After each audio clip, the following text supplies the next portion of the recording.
The book of Sirach is not to be found in our regular Bibles, that is, Protestant and Jewish Bibles. It is found in the Orthodox and Catholic Bibles. Many of you are well aware that the church tradition has divided at this point. There are a number of books which we call Old Testament books, which were written in Hebrew and therefore found their way into the Protestant Bible, but there were a number of books written in Greek that were originally part of the Jewish scriptures but were dropped off by the Jews themselves on that simple question. They were written in Greek, not in Hebrew. And at the time of the Protestant Reformation, the Protestants went back to, under Martin Luther, the original scriptures of the Jews and dropped off the books called the apocryphal books, books written in Greek. In spite of the fact that they were not considered by the Protestants or the Jews to be canonical, they still have a tremendous amount of impact because they tell the story pretty much from the close of the Hebrew portion of the Bible to the opening of what we call the New Testament. There are a number of books. Some of them are obviously strange stories of myths and dragons. Part of it is history. But one of the more powerful and one well worth reading is the apocryphal book of Sirach, The Wisdom of Jesus ben Sirach, remembering that Jesus was a very popular name at the time. It is short, pithy statements that deal with human life and weave together the wisdom of the ages into the actual facts of the time. I thought you might enjoy a bit of that as we begin our series on foundations. Many are the supporters for a rich man when he speaks. Though what he says is odious, it wins approval. When a poor man speaks, they make sport of him. He speaks wisely, and no attention is paid him. A rich man speaks, and all are silent. His wisdom they extol to the clouds. A poor man speaks, and they say, "Who's that?"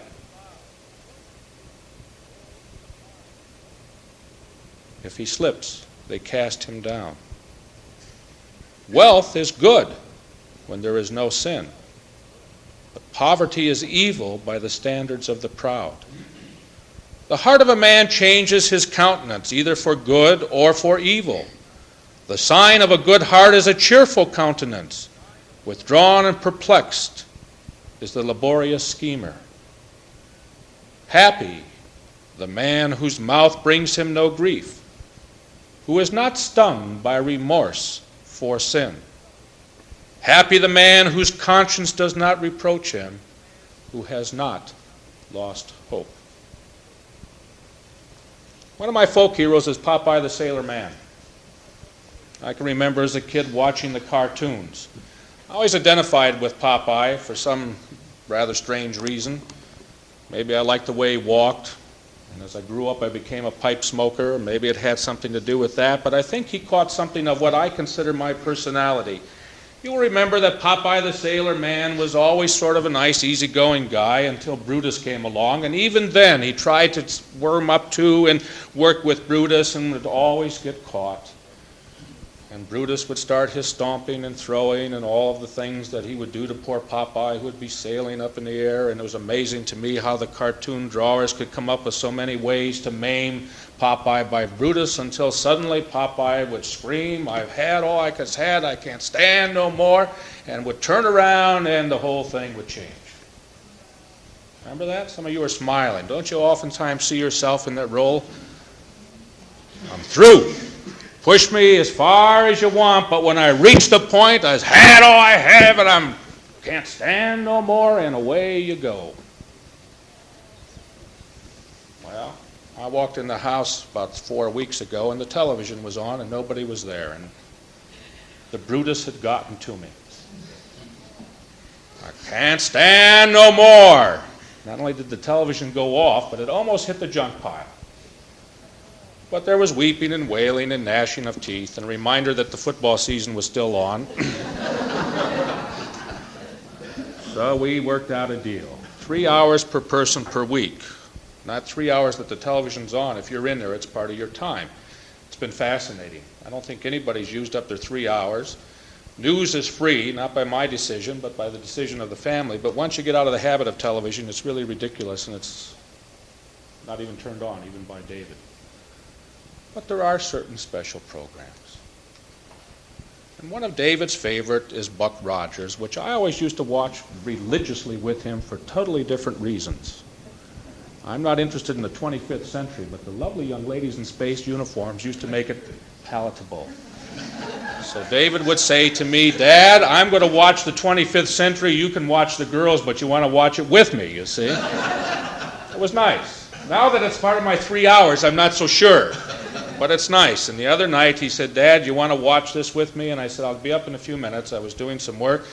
And I walked in and he said, what's hallucination?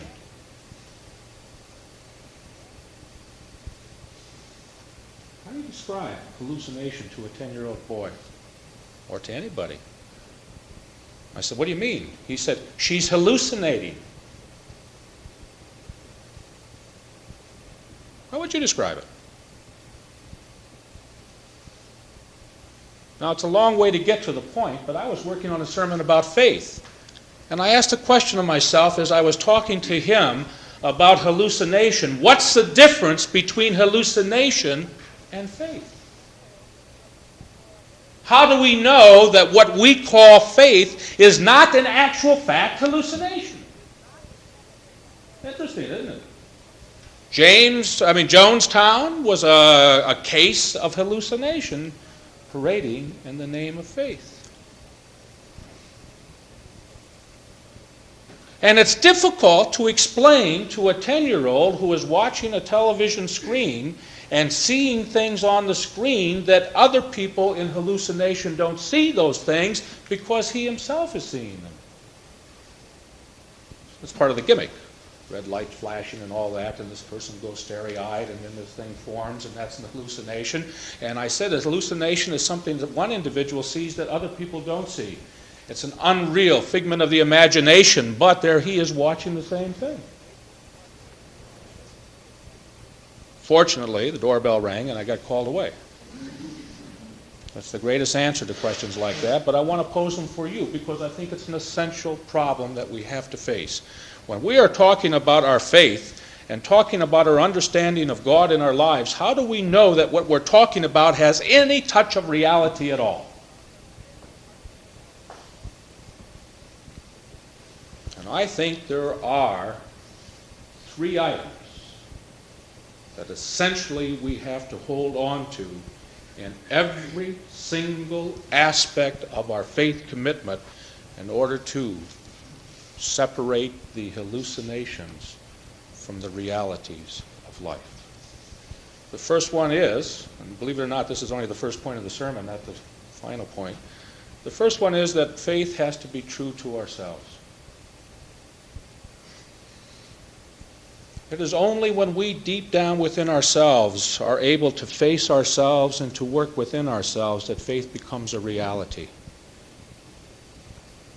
Faith is never something which is outside of us. It's always within us. Don't let that pass by. That's a subtle difference, and it's easy to do it otherwise. We can place faith in people, which is a means of getting outside of ourselves. We can place faith in God. We can place faith in a parent. We can place faith in a minister. We can place faith in a church. We can place all kinds of burdens upon somebody else by instructing them essentially as to what we want them to do and then being disappointed if they don't do it our way. But the whole point is that that faith is illegitimate. The real faith is deep down inside where we live. We ought to separate guilt and guilt trips from faith itself. In the second place, faith ought to be something which can be shared. That which is unique is our own individual understanding. What is shared is the ability to talk about it in such a way that it is understandable so that others can learn from and confirm our feelings. That's why we have churches. It is not only to stimulate our faith, but to compare our faith, to share our faith, to understand our faith, to work around so that the kinds of experiences that each one of us have in our intellectual, emotional, and faith life are to be seen in common.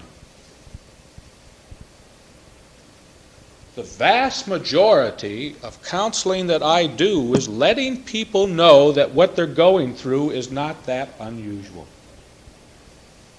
Now, don't ask me why. I don't know why. If other people have gone through it, it makes it easier. But doesn't it? You feel like you're losing your mind, and somebody sits down and helps you to understand that you're not losing your mind, you're just facing a normal kind of crisis. Somehow it's easier because you see other people getting through it. You say, well, if they did it, I can do it. Now, there's always a little bit of a uniqueness in every situation, but essentially we like to know that what we are experiencing is a normal experience in life. And if we were to stop at this particular point, we would then stop our process with Jonestown. Because there were individuals who were comparing their faith and finding a unity and unanimity of spirit. And they left out an essential ingredient, which is the third part, called tradition. We are all capable of moving ourselves in narrow periods to believe certain kinds of things. Any slice of life has a reality to it, but is unreal in the total. Any moment in history can be stopped, but the people at that moment are reflecting a portion of their being, not the total being. It is only the total sweep that enables people to understand themselves and others. When you look at a marriage, there's a tendency to cut it right here and say, where are we now? That's valid. But the total sweep of positive, good, healthy response needs to be seen in light of whatever that cut happens to be. When you look at a ministry, you're talking about 9 or 10 years of a building relationship. At no time, in any point, do you cut it through and see the total ministry. You see only portions of it. When you're talking about faith development, you're talking about 2,000 years of Christian, intellectual, emotional, spiritual growth. And another 2,000 years of impact of God specifically dealing with the people of Israel. And that 4,000 years of tradition can be heavy in one sense, but comforting in another. We were talking the other day around the dinner table about the Women's Lib organization and the Male Lib and the Gay Lib and all the various liberation organizations, and how so often they want to throw out some of the traditional things instead of recognizing that part of our understanding of life is not what's happening in 1980 or 1979 or 1970, but what has been happening in a long period of time. And that certain roles evolve not because of undue pressure, but because the roles are fulfilling. And that the real liberation comes when you can accept the fulfilling roles and grow away from the ones which are shattering of the personality. The same is true of faith. And the second place, and this is one that we've worked on before, but I think it's worth reworking at this stage of our existence. Seeing is believing is not true. Believing is seeing. One of the tragedies I think that a human life is going through at this point is that we've gotten so honest with things that we're now looking for things that don't even exist. Part of our honesty with each other to let people know how we feel about it and so on is that we're always emphasizing the negative instead of looking at the positive. We're problem solvers instead of possible happiness growers. Time and time and time again, it doesn't matter whether it be in a family or in the industry or in a business or in a church or what have you, people are looking to find out what's wrong instead of looking to find out what's right. Parents do it with their kids. For your own sake, I'm going to tell you something. No. And when you believe something is wrong, you can find something wrong. I don't care in what it is. Those of you who are teachers understand that one of the things that you're doing is not only looking for the wrong, but looking for the positive in the students that you're working with. And I've never graded a paper yet that's worth 100%, although I've given hundreds.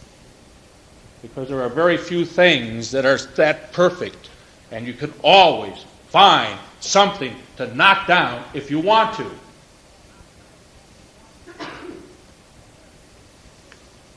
We have said it takes 50 good strokes for every bad stroke, but we continue to give the bad strokes. We have seen major explosions in all kinds of situations, not because of the compliments which have been paid, but because individuals have been told one thing might need to be improved and go off at the deep end, worried about it. When you look at society today, what are you finding? People who are unhappy with everything. If you listen to some of the presidential debates, they've all got problems that they're going to solve. But nobody seems to be holding on to the really good things that are going on.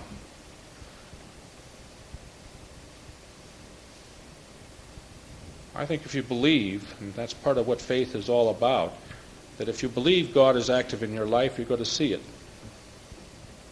If you believe that there's some way that prayer puts you in touch with the spiritual and the divine, you're going to find it active in your life. If you're sitting back saying, prove it to me, I won't accept it, you'll never find it. That's what the little quote from Augustine is all about. For what is faith unless it is to believe what you do not see? It can be dangerous and hallucinatory, but at the same time, there's a certain faith that begins to break through when you make that kind of commitment. Where you say, I don't know, but not knowing isn't going to make me inactive. I'll take the step and do it. And I believe what I am doing is working in harmony with God. What's right with your life?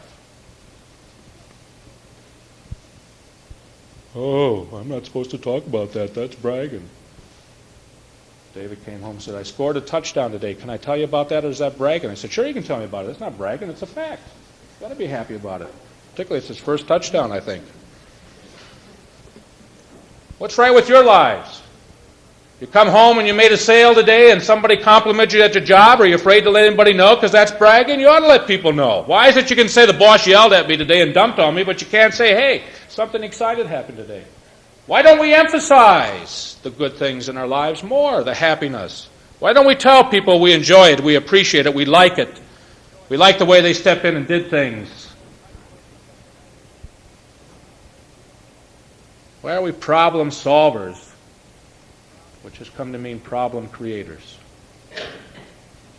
We need a change in our existence. And the 80s is a good time for us to begin to believe and to see God active in our lives and not to spend all of our time worried about the minor problems that aren't holding us back at all, but to deal with the major accomplishments that are pushing us forward. And that is true as a church, that's true as families, that's true as individuals, that's true as business, that's true as a country, that's true as people. If you want to find something wrong, I don't care what the situation is, you can find it. We'll put a sign up. Don't tell me why you couldn't do it. Tell me how you did it.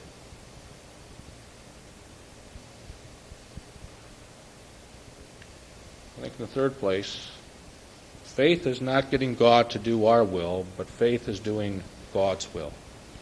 I talked last week about the whole concept of the parent. God is Father. We talk about God as Father. We talk about God as Mother. We talk about God as Friend. We talk about a lot of images because all of the images have some truth and validity to them. But one of the real problems is that we as individuals go through a certain process. It does not matter whether the process be individually. It does not matter whether it be a family. It does not matter whether it be a church or a business or what. There is a process of growth, immaturity towards maturity. And at every stage of the way, we have options. We can either become more immature and grow back and try it again, or we can make a step forward and grow up.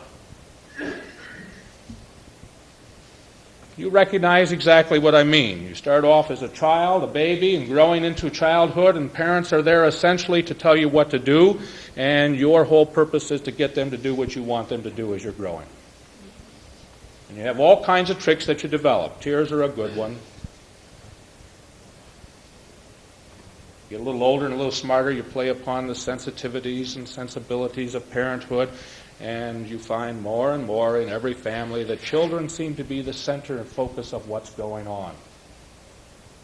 And they know it, and they sense it, and they play it to the hilt. How many of you have ever sat down with your husband or wife or partner and reached out to hold the hand and suddenly heard thump, thump, thump from out of the depths of nowhere comes the child right between the two of you, smiling. And you want to be alone and just look at each other and say, I love you, and here it comes, and you can't say there's anything wrong because after all, the poor kid's smiling at you, and you want to kill him. And the mood is gone. And they're there. And they've done it, and they know it. Oh, do they know it. And then, as they grow older, they suddenly realize that, hey, I don't do things to please Mommy and Daddy or to manipulate them. I do things because it's right within me, and that's scary. It's scary to suddenly have to reach an age of 18, 19, 20, in that period where no longer are you dependent upon the total existence of parents and the warmth of a family, but are beginning to face doing it yourself. And it's exciting, the idea of going out and moving out and being on your own and doing all the things. And we have all kinds of nice social ways to aid the young people to do it. Sending them away to school is one. It's sort of a partial break. But sometime in the whole process, young people realize that while they have support from their parents as human beings, they are on their own and must make their own decisions. To fly, to stumble, to make mistakes, to achieve, to create, to fail, all of the things that we as parents have done. It's scary for parents too, for you young people sitting here. God, it's scary. You have no idea how scary it is. You think you're scared. You ought to see what your parents are going through. Part of their faith and love is to set you free and let you fly and cry when you crash and help you pick up and care. But you mature. You are no longer dependent on them. You become your own person. Now, groups do the same thing. Churches do the same thing. This church is at a crisis period in its own existence. It's 19 years old. It ought to be in a crisis period. Is it going to fly, or is it going to be a child? Is it going to mature and take responsibility totally, completely, and 100% for where it's going, or is it going to be a child? You'll see a poem in the newsletter coming up written by Jill Crane that asks that very question in a little different way.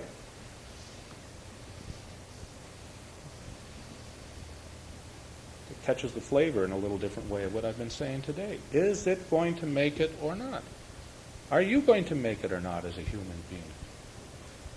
The thing is that when you begin to understand faith in those terms, one understands that faith is not reaching out to God and telling Him what to do and expecting Him to do it for us. Faith becomes the kind of support that you as parents give to your children. You are there, you are supportive, you are loving, you are caring, you are reaching out, you are hoping, you are helping, you are aiding, but you are not doing it for them. And the mature faith in God is that I will stand on my own 2 feet knowing that God will strengthen me, but I have to do it.